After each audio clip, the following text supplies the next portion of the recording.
up, ladies and gentlemen? Scott Bernard here, back at it with another video here on YouTube. Happy New Year to all my subscribers and my friends here on YouTube. I'm here with my dad today, and we're here to do our Wrestlekingdom and NFL predictions for the week, so let's get into those right now.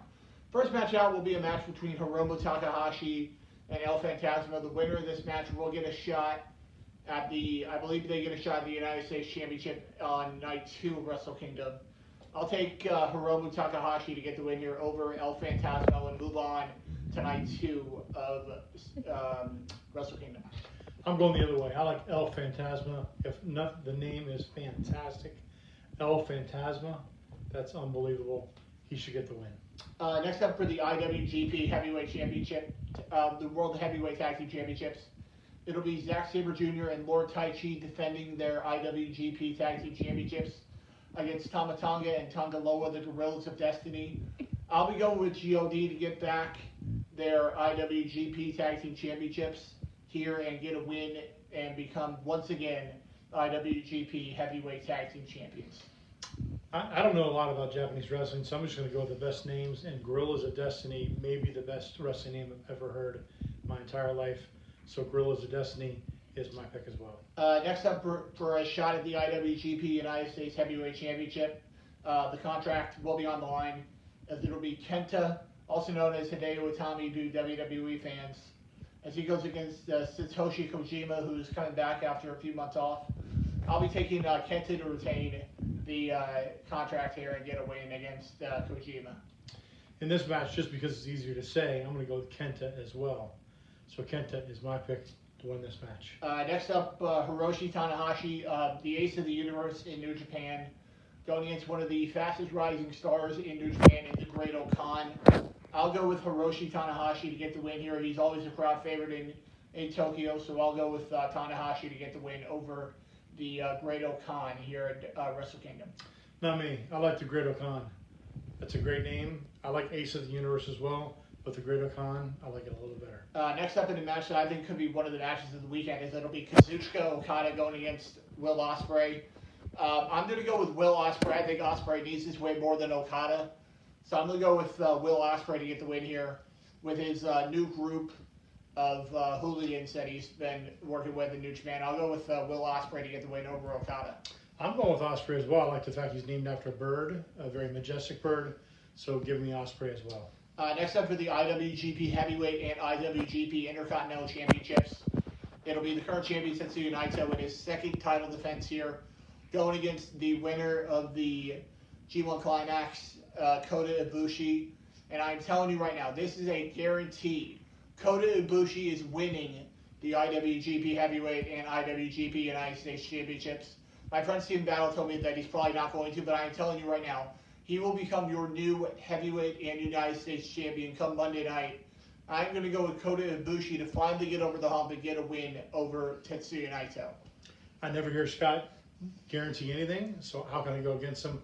I'm going with Kota Ibushi as well. Next up in the night 2 of Wrestlekingdom, first match. Not just one night, but 2 nights. Sweet. Let's see. Yeah, I'll skip over some of the matches there. Some of the matches that are useless. First up, for the IWGP Heavyweight Tag Team Championships, for the Junior Tag Team Championships, the World Heavyweight titles were on the line on night 1. The Juniors are here in night 2.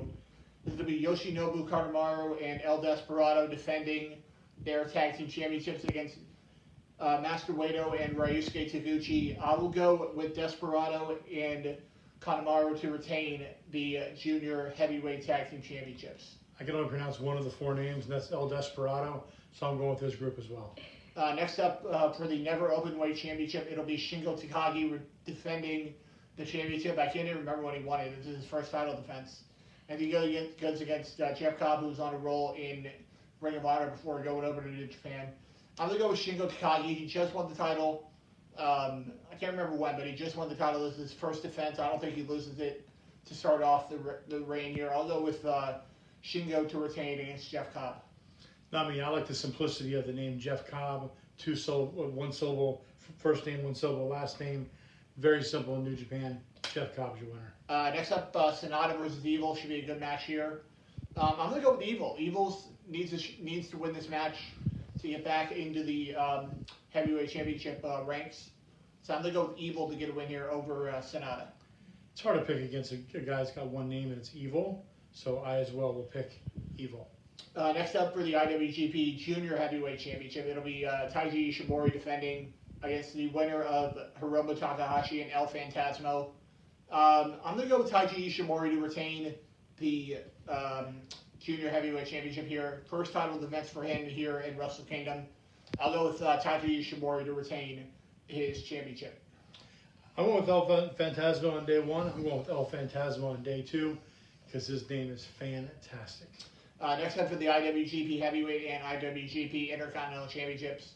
The winner of the match between Ibushi and Naito goes on to go against the current holder of the briefcase for the IWGP Heavyweight Championship, Jay White. I will go with Kota Ibushi to retain the IWGP World Heavyweight and Intercontinental Championships. I just don't. New Japan would be so stupid if they gave him the title and then let him lose it the next night. I'm going to go with Kota Ibushi to retain the title. I'm going to go with simplicity again with the single syllable name of Jay White. I think he's going to win this match. Just a hunch. Next up, into the NFL picks for Week 17 of the season. First game up, Bucks and Falcons. Bucks are really dinged up going into this game. 3 guys out due to COVID. But I'm going to take the Bucks offense to get it done this week. I think our offense will do just enough this week. I think the Bucks get this win at home over the Falcons. Falcons have been out of playoff contention for weeks and weeks and weeks, but they do not give up. They played Kansas City hard last week. They played us tough 2 weeks ago. With that said, I think the Bucks will win, but I'm picking more of my heart than my head because we're out 3 players. So I'm going to take the Bucks in a very close game. Next up, Dolphins and Bills. Dolphins need a win here to get into the playoffs. Ryan Fitzpatrick tested positive for COVID this week. I'm going to go with Josh Allen and the Buffalo Bills to get a win here. I think the Bills need this win to stay in that 2 spot. So I'm going to go with the Bills to get a win over the Dolphins. Both teams have a lot to play for, but one team's more talented than the other, and that's the Bills. Dolphins have had a great run, but unfortunately they're going to get the loss here. Next up, the Ravens and the Bengals. Ravens just need a win here to get into the playoffs. So give me Lamar Jackson and the Ravens to get a win here on the road in Cincinnati and secure a playoff spot with a win over the Bengals. The Bengals have played surprisingly well the last couple of weeks. They've actually put a lot of points on the board with their third-string quarterback, basically. With that said, the Ravens are playing just too well right now. I think the Ravens win, but in a close one against the Bengals. Next up, my buddy Terry Jules' Pittsburgh Steelers going into Cleveland to take on the Browns. Browns are double-digit favorites here at home. Unfortunately for my buddy Terry Jewell, I'm going to go with the Browns here at home. I think if both teams were at full strength, I'd probably take the Steelers. But unfortunately, Pittsburgh is sitting a lot of guys this week because of the playoffs starting next week. So I'm going to take the Browns at home over the Steelers. I'm only taking the Browns this week because I just talked to my friend Terry Jewell, and the Steelers do not need to win this game. They don't. They're sitting all their top players. Yep. Mason Rudolph's their quarterback instead of Roethlisberger. Yep. Under any other circumstances, I take the Steelers. I would too. But Jewell doesn't even really want to win this game that bad, so I'm going to take the Browns in this one. Next up, Vikings and Lions. Shout out to Dalvin Cook. Very sorry for your loss of your father this week. Very tough, especially during the holiday season. Heartbreaking. I'm going to take the Vikings, though, on the road. I think they still have enough offense here to get a win over the Lions. I agree. I think the players are going to be playing for Dalvin Cook and his loss, and they're going to be extra motivated. And the Lions, quite frankly, stink. Next up, the Jets and the Pats in Foxborough. This game was close at MetLife earlier in the season. The Pats only won by 3 there. You know what? Screw it. I'm going to take the Jets to pull off the upset over the Pats. I think Sam Darnold's playing for his job right now. So is Adam Gase, but I'm sorry, buddy, but you'll be fired on Monday morning. I'm going to take the Jets over the Pats. The Jets are on a bit of a roll. I think they want to finish the season strong. I'm also going to take the Jets over the Patriots. The Patriots are a dumpster fire right now. Next up, the Dallas Cowboys and the New York Giants in East Rutherford. 44 degrees tomorrow in New Jersey. The winner of this game will be sitting pretty as the leader of the NFC East for a couple hours. I'm going to go with Andy Dalton and the Cowboys. I think the Cowboys have finally started to play the way I thought they would all season. So I'm going to take the Cowboys over the Giants. I'm going the other way. I think the Cowboys have played well in part because they've been playing at home under good conditions. I think in East Rutherford, I think the Giants get the win. Next up, the Packers and the Bears. Tough game here. Both teams need a win. But I'm going to take Aaron Rodgers and the Packers to get a win here at Soldier Field. 38 degrees tomorrow. The expected temperature tomorrow for this game. But I'm going to take Aaron Rodgers and the Packers to secure the 1 seed and get a win over the Bears. I mean, I watched the whole Packers-Titans game last week. The Packers look very sharp. They play anything like they did last week. I think they'll beat the Bears, so give me the Packers. Next up, Raiders and Broncos. Give me John Gruden and the Raiders to get a win here on the road. I think they're going to finish here 500, so give me Josh Jacobs and the Raiders to get it done on the road against the Broncos. Now the team has much to play for, so in that situation, I usually go with the home team. Give me the Broncos.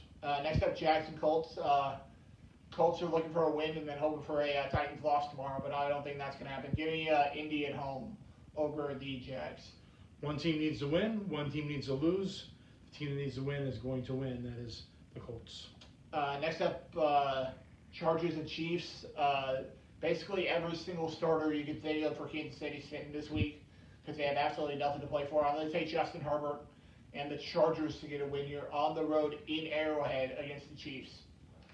That's interesting. I think it's going to be an interesting game because I think the Chiefs' backup players are actually pretty good. They're a pretty deep team. So I'm actually going to take the Chiefs in this one just because it's at Arrowhead. Next up, Cardinals and Rams. This is tough. I'm going to take the Cardinals. I think Arizona's got the better team here, especially with a first start for John Walford this Sunday for the Rams. I'm going to take the Cardinals over the Rams. Rams have had a really tough end of the season. Cardinals have played pretty well. Cardinals have their starting quarterback. Rams do not. Give me the Cardinals. Next up, Seahawks and Niners. Seahawks hoping for a miracle this week to get the 1 seed in the NFC, but I don't think that's going to happen. Give me the Seahawks over the Niners. I agree. I mean, the Seahawks are the better team. Even if they have nothing to play for by the time they play, I still think they'll beat the Niners. Next up, Saints and Panthers. Alvin Kamara and Latavius Murray both out this week. Alvin Kamara fined, I think it was $500,000 for $50,000 for wearing the Christmas shoes last week. Say $500,000, that'd be steep. Yeah. Oh, $5,000. Yeah, there you go. Yeah. $5,000. Yeah. Even 50. I'm going to take the Saints. I still think without Kamara and without Murray, I still think they're okay. But this game will be closer than people think against the Panthers, so I'm going to take the Saints. Do the Saints need this game? They could. Okay. They could If the need Saints this game have- by the time they play. If the Saints have something to play for, give me the Saints, but in a close one. Next up, Titans and Texans. Give me the Titans to secure the AFC South with a win here. I think Deshaun Watson will play his best, but I don't think it's going to be enough. Give me the Titans to win the AFC South with a win on the road against the Texans. Titans need this one. After losing to Green Bay last week, looked like the Titans were sitting pretty, but now all of a sudden, this is a must-win. Give me the Titans as well. Next up, Washington and Philly. Winner of this game will decide the NFC East. I'm going to take the Eagles at home. I don't trust Alex Smith to come back from that ankle injury that he had 2 weeks ago. I don't trust him to be back to 100%. I'm going to take the Eagles at home over Washington. It's a tough game to pick, really tough. I have faith in Alex Smith. I think he's a very smart quarterback. Even if he's injured, his mobility wasn't his strength anyway. I'm going to take the Washington football team in this game, but in a very close one, like a last-second field goal kind of game. And that will do it for this episode of Scott's Weekend Sports Today. Ladies and gentlemen, I'll be back next week with my wild card weekend predictions, and we'll think of something else to do as well. See you guys back here next week on Scott's Weekend Sports. See you later, guys. See you guys.